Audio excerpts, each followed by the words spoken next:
Assim diz o Senhor que faz isto, o Senhor que forma isto para o estabelecer. O seu nome é Senhor. Clama a mim e responder-te-ei, e anunciar-te-ei coisas grandes e firmes que não sabes. Me empresta sua atenção 5 minutos. Presta atenção aqui. Jeremias está num tempo difícil. Foi chamado para ser profeta em tempo de crise. Deus já havia determinado cativeiro para o povo de Israel. Pela desobediência do povo, Deus precisava trazer o povo de volta a Ele.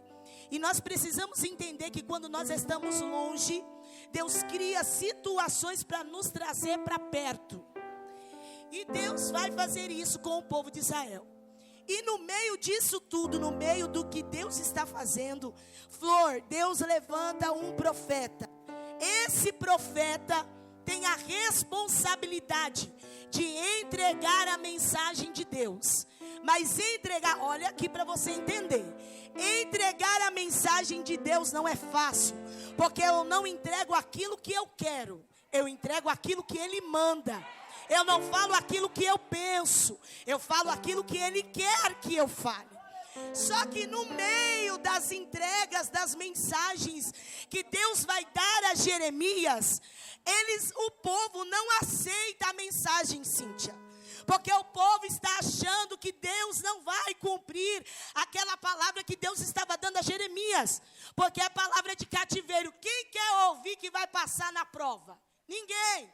Quem quer ouvir que vai passar no moinho? Ninguém. E por causa da palavra, Jeremias vai ser encerrado, preso no pátio. Só que é interessante isso aqui, Sandra. Ele está preso, mas a palavra não. Vou repetir. Ele está preso, mas a palavra não está. Por que, Gisele? Ele está no lugar da prisão e quem colocou ele lá está colocando para calar a boca dele. Mas Deus vai continuar falando com Jeremias dentro da prisão.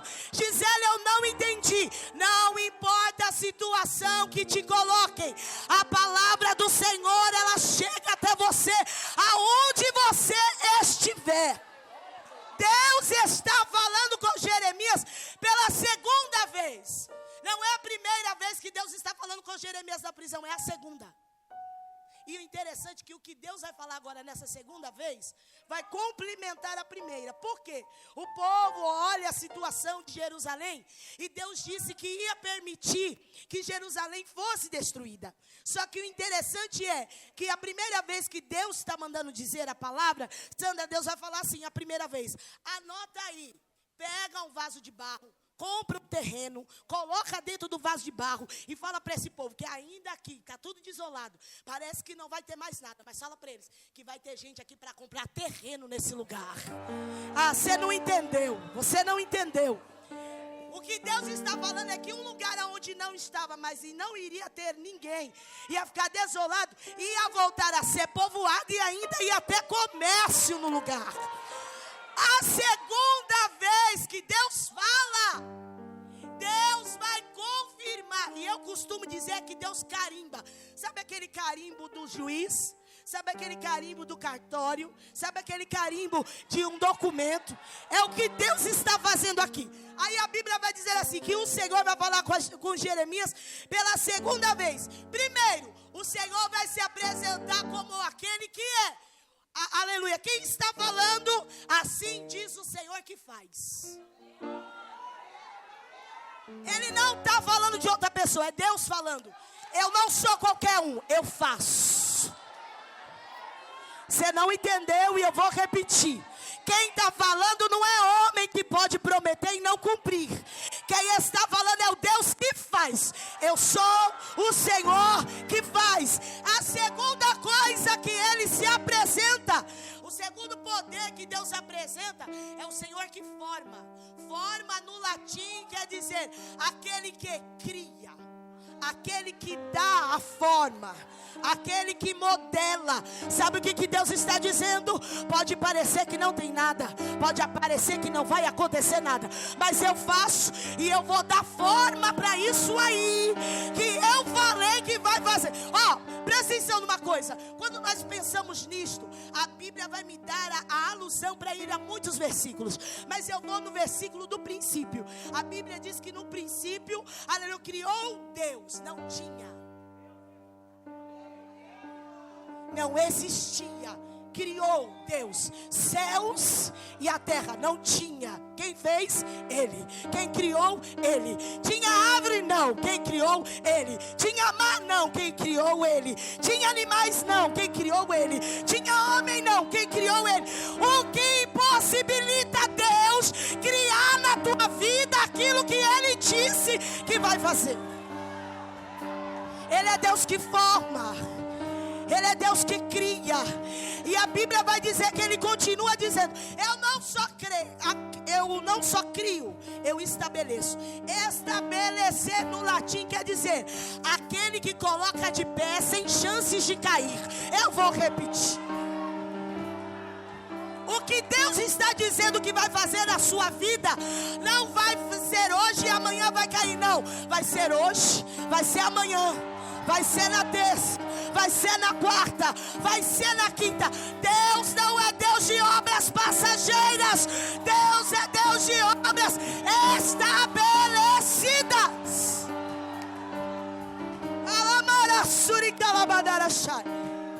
E depois que Ele fala isso, Ele vai falar assim: você sabe quem eu sou? Eu sou Deus que faço, eu sou Deus que dou forma, e eu sou Deus que estabelece. Aí Ele fala assim: então clama a mim. Primeiro Ele se apresenta, depois Ele fala: então pede. Ah, você não entendeu? Ele fala quem Ele é, depois Ele fala para o profeta: clama a mim, pede.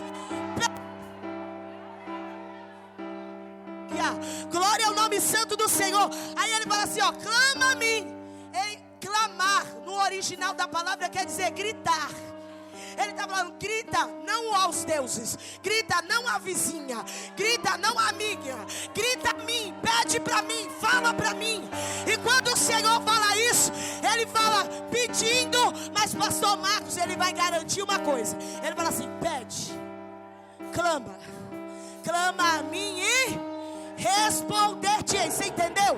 Ele está dizendo: para quem pede tem resposta, para quem grita tem resposta, para quem precisa tem resposta, para quem acredita tem resposta.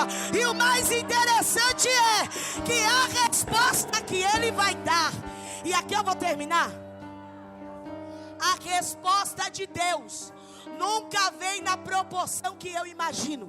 E eu vou repetir isso aqui, porque eu imagino pequeno, meu pensamento humano pequeno, minha mente humana pequena. Mas a Bíblia diz que os pensamentos do Senhor são maiores. Já foi cantado aqui, eu não sei se você está entendendo do que Deus está falando para esse último dia. Já foi cantado que Ele é grande. Não espere de Deus grandes coisas pequenas. Vou repetir: não espere de Deus grande coisas pequenas. Espere de Deus grandes coisas surpreendentes. Porque, Gisele, presta atenção aqui. Primeiro, Ele fala assim: e responder-te-ei, anunciar-te-ei. Flor, eu fui procurar saber o que é anúncio ou anunciar. No original da palavra anunciar é: eu vou revelar. O escritor vai dizer que é tipo Deus colocando no jornal. Você não entendeu? O que Deus vai fazer na tua vida não vai ficar oculto de ninguém. Deus vai anunciar. Deus vai anunciar. Está preparado para a revelação? Está preparado para a mostra grátis de Deus? Tem revelação de Deus para o que Ele vai fazer na tua vida. Primeiro, entenda, Ele vai revelar coisas grandes. Grandes no original da palavra do latim quer dizer algo maior do que eu espero. Ah, não entendeu? Vou falar para a Cris, que a Cris vai entender. Deus está falando, Cris, que quem clama tem resposta. E quem clama vai ter uma resposta que vai ser um anúncio. Vai ser algo que vai ser revelado. Só que o que Deus está dizendo, que Ele revela coisas grandes. Primeiro, grande no original da palavra significa algo maior do que eu espero, maior do que a minha proporção. Eu não sei se você pode, mas aleluia, eu sei que está apertado, mas faz assim, ó. Abre os braços aí, se possível. Sabe o que Deus está dizendo? Teu braço alcança até aí, mas a minha resposta vai ultrapassar o teu alcance. Ah, não, pelo amor de Deus, a resposta de Deus vai ultrapassar o teu alcance. Maior do que você espera, maior do que você espera, é maior do que você espera.